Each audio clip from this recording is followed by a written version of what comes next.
Thomas and Friends, making tracks to great destinations.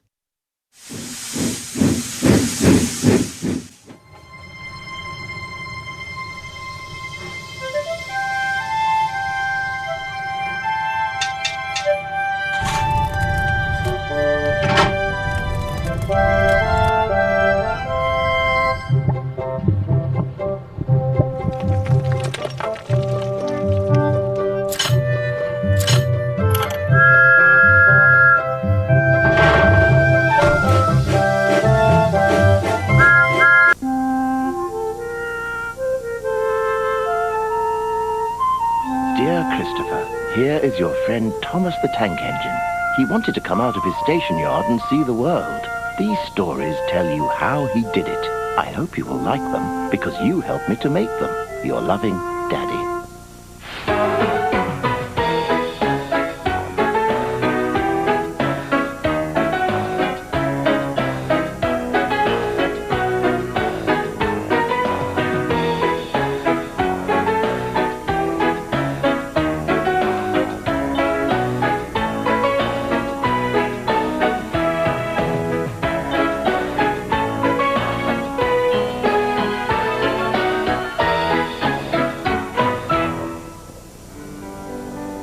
The island of Sodor is surrounded by beautiful blue sea.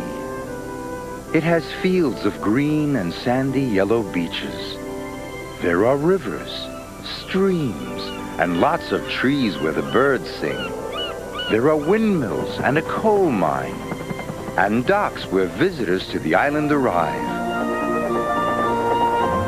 The island also has lots and lots of railway lines. Who's that puffing down the track? It's Thomas! Hello, Thomas! Hello, everybody! Welcome to the island of Sodor.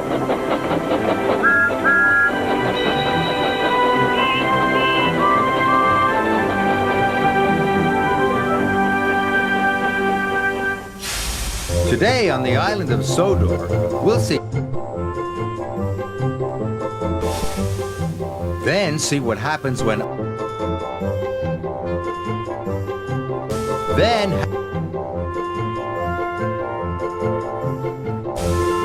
But first...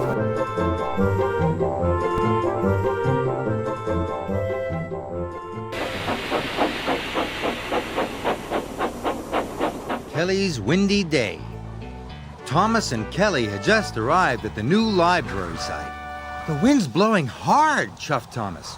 Too hard, frowned Kelly. Strong winds are dangerous for a crane. The wind was blowing so hard that Jack and his friends could hardly get their work done. Kelly's crane arm didn't like the wind. Uh-oh, this is bad. Look out! Cried Jack. But it was too late. Are you all right, chuffed Thomas? I think so, but is anyone else hurt? No, said Jack, but you've demolished the shed. Soon Kelly was back on Thomas's low loader. I'm sorry, Miss Jenny, said Kelly. It wasn't your fault, Kelly, said Miss Jenny. We'll get you back to the yard so the repairman can look at those wheels. I'm glad it's only your wheels, said Thomas. Me too, said Kelly. But he was worried. What if he fell over again and hurt someone?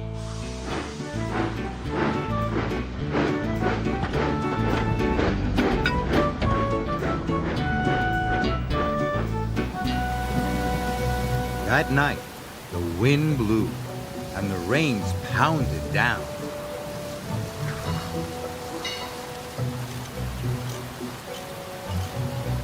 The repairman worked all night fixing Kelly's wheels. The next morning, the sheds were empty. Everyone had gone to work, except Kelly. The rain had stopped, but the wind was still blowing, and he was worried. Then Miss Jenny came to the sheds with urgent news. Isabella has come off the road at the quarry bridge, she said. We must rescue her at once. Kelly was still afraid he might fall over and hurt someone. Can't you send someone else? He asked.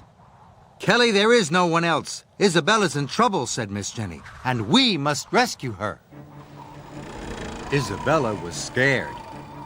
She didn't like teetering on the edge of the road like a seesaw. Soon, Kelly and Miss Jenny arrived. Isabella, are you all right? Asked Miss Jenny. I think so, answered Isabella. Kelly had to remove the piano first. The wind blew and the piano swayed. Oh dear, be careful. Soon, Kelly lowered the piano safely to the ground. Now he had the hardest job of all, to rescue Isabella. Slowly, he started to pull Isabella back onto the road.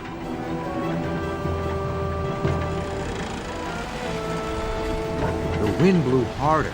Isabella began to teeter. Oh! Kelly was worried. He stopped.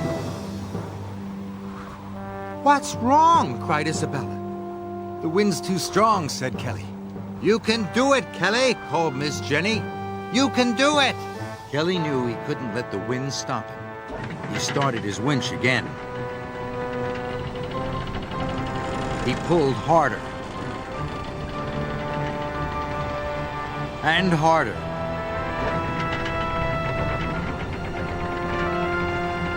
Oh, mind my paint, the cheeky truck cried. Isabella was finally back on the road. Phew.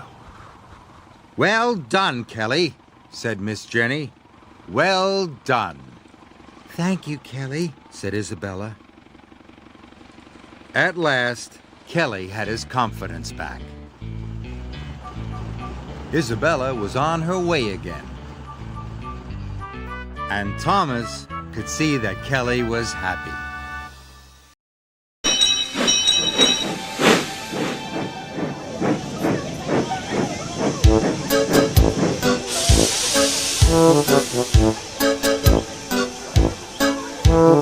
All aboard and close the doors. Whistle blows and the engine roars.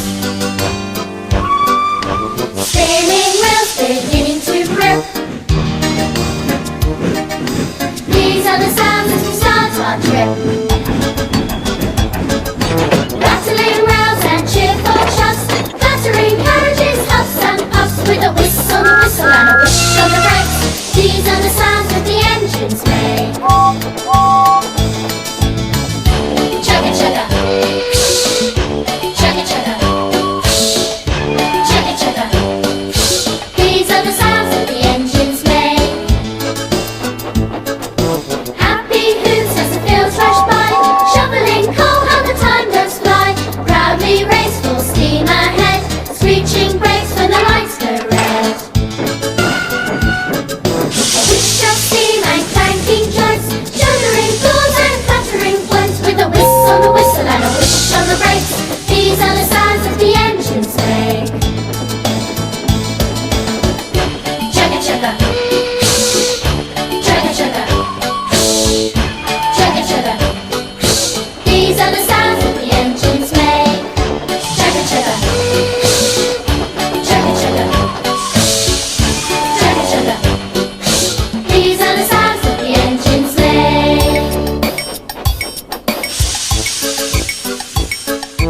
These are the sounds as we start our trip. Big wheels squeal as they start to grip. Off we go with a chuff, chuff, chuff.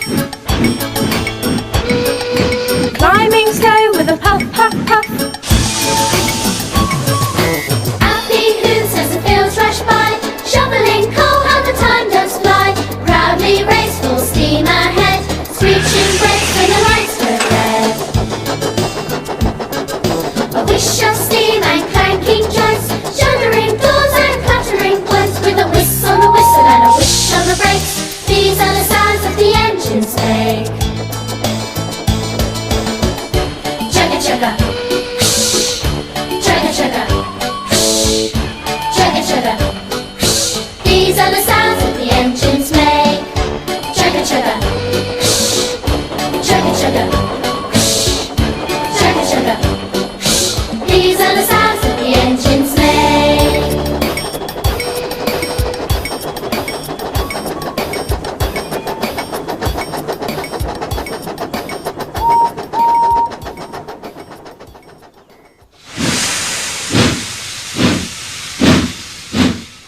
All Sir Topham Hatt's engines look different.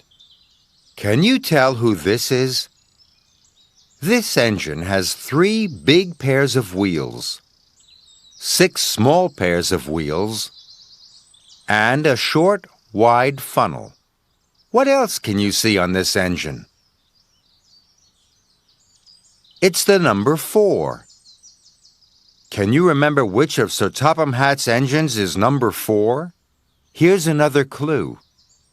This engine is a beautiful bright blue color. Only one engine has all those wheels, is blue, and wears number 4.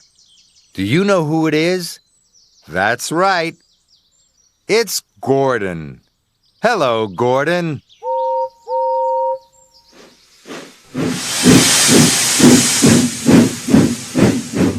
The engines on the mountain railway were excited. They were helping to build a new line. It would take visitors to even more beautiful places on the island of Sodor. Sir Topham Hatt arrived with important news. The grand opening is this afternoon. I want to see the new line from the air. Lady Hatt and I will arrive on Harold the helicopter. Just then, Skarloey chugged in. You're late for the announcement, complained Sir Topham Hatt. Really useful engines are never late. I'm sorry, sir. At the airfield, there was another problem. Engine trouble, said the pilot. Harold's not going anywhere today. Lady Hatt was most upset. But I've been looking forward to the grand opening all week. And I, my dear, will find a solution. And he did. Topham, you cannot be serious. Me ride in this? The wind direction is perfect. We'll be there in no time. Soon the hot air balloon rose into the sky.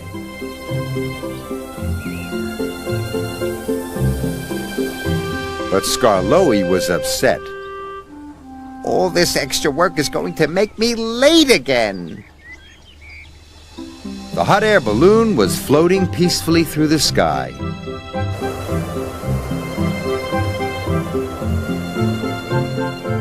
Lady Hatt was enjoying herself. The new line looks splendid, she said.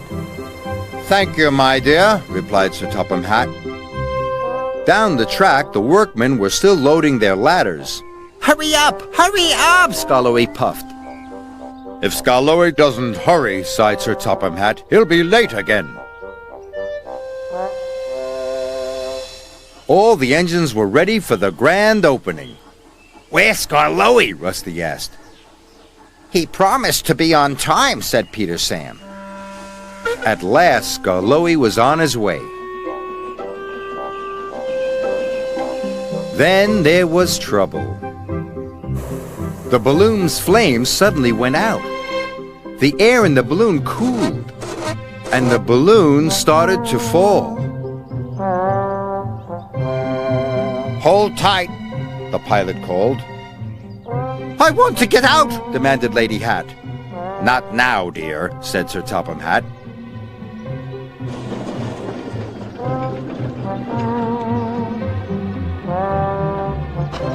The balloon's going to land in the tree, cried Skarloey.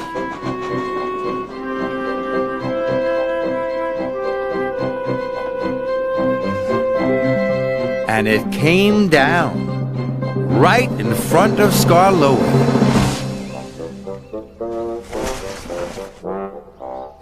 There's Sir Topham Hatt! My hat is ruined, cried Lady Hatt. So is mine, said Sir Topham Hatt.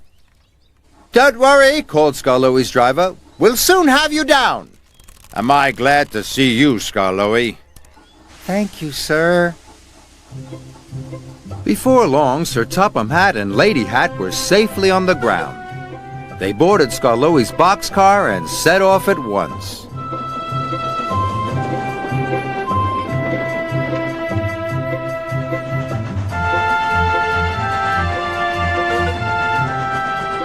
Everyone was waiting as Skarloey brought his important passengers to the grand opening.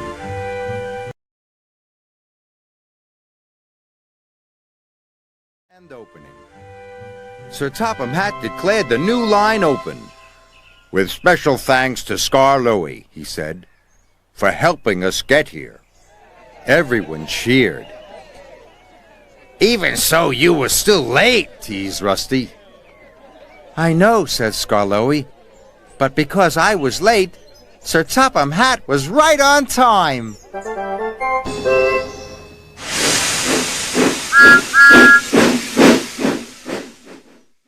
Percy, Diesel, and James all want to go to the washdown, but Emily is blocking their way. She will have to move before any of them can get there. Who do you think will get to the washdown first? Here comes James, but how will he get Emily to move?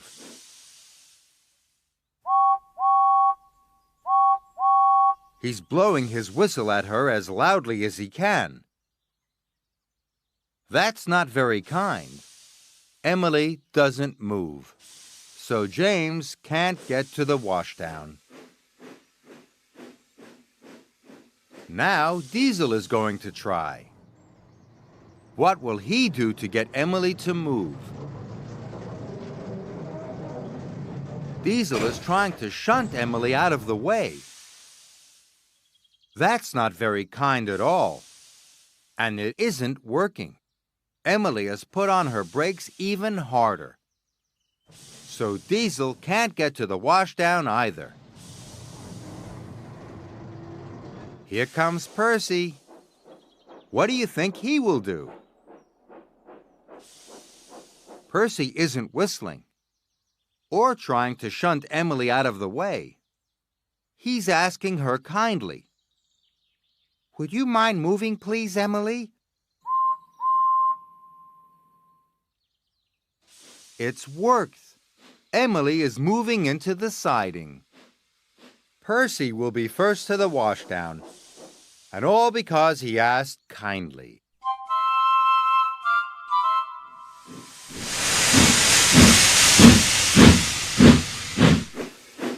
Thomas is waiting to cross a new bridge, but the bridge isn't finished. The workmen need to put in the last pieces to make it safe. Can you help them put in the missing pieces? Look at these different shapes. This piece is a circle shape. It's round like a wheel. This piece is a square shape.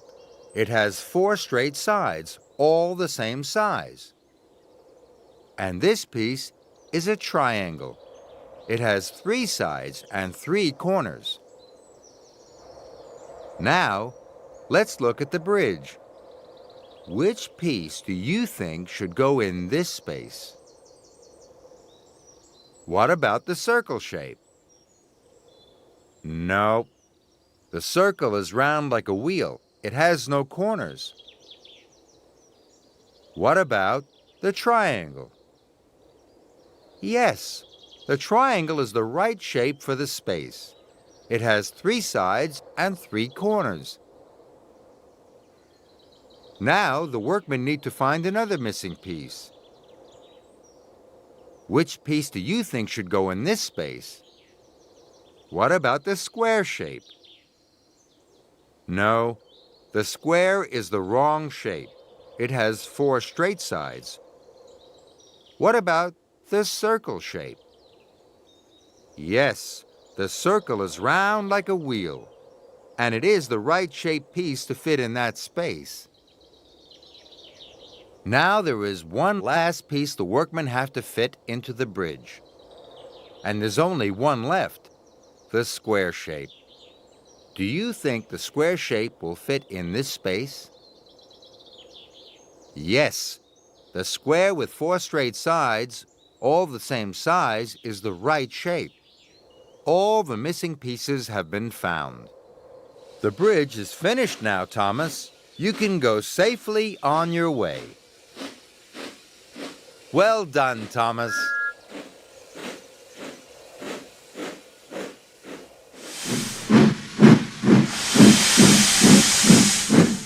happy day for Percy. It was a gray, cloudy day on the island of Sodor. Percy was taking Alfie and Jack to Kronk Station. Jack and his friends were going to prepare the site for a new repair shed. But rain had made the site a muddy, mucky mess. Mud can be dangerous, warned Miss Jenny, so remember. Safety first, said Byron proudly. And that means no carelessness, she said to Max and Monty. Yes, Miss Jenny, they clattered. Jack and Alfie were having a wonderful time. Alfie liked mud. This was the muddiest mud he had ever seen. Mud! Glorious mud! Alfie shouted as he spun around. Byron was working very carefully. His cuts were straight and precise. Look at that, he chugged. A work of art. But no one noticed how carefully Byron was working. Max and Monty were still up to no good.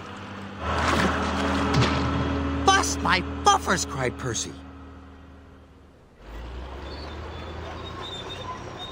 What do you think of my trench, Oliver? Byron asked proudly.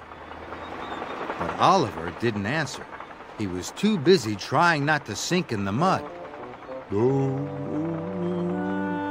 Byron was upset. He wanted someone, anyone, to say, well done. Max and Monty were still up to no good. Ready? Go! Watch out! Shouted Alfie. But it was too late. Max broke the water supply pipe. Water gushed everywhere.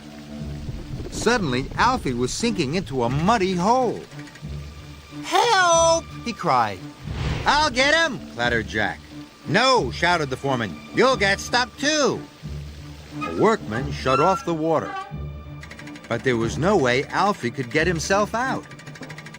Byron, Miss Jenny cried. Can you help Alfie? I'm coming, Alfie, he shouted. Byron could see Alfie was sinking in the mud. Grab my blade, called Byron. Alfie reached down. I can't reach it, he cried. Careful, Byron, shouted Miss Jenny. Careful, you'll sink too. But Byron inched closer and closer and closer. Miss Jenny was worried. I've got it, shouted Alfie. Hold on, cried Byron.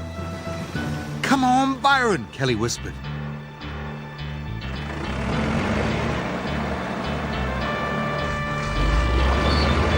Byron struggled and pulled and strained.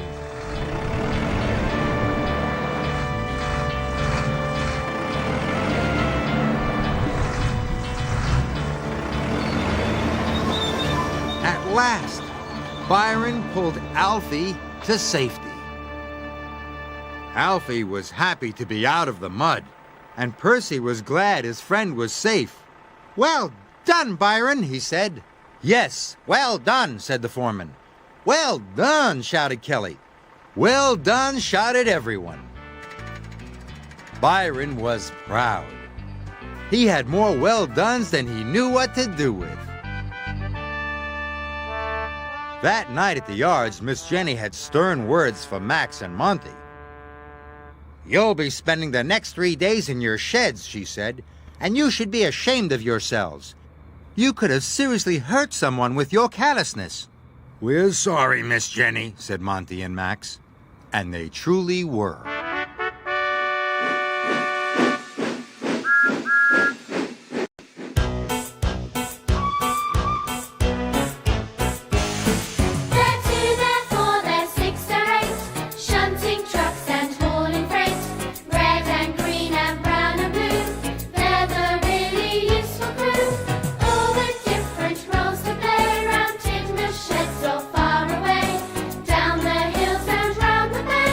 Thomas the cheeky one. James. His vain but lots of fun. Percy. Pulls a mail on time. Gordon. Thunders down the line. Emily. Really knows her stuff. Henry. Toots and huffs and puffs. Edward. Wants to help and share.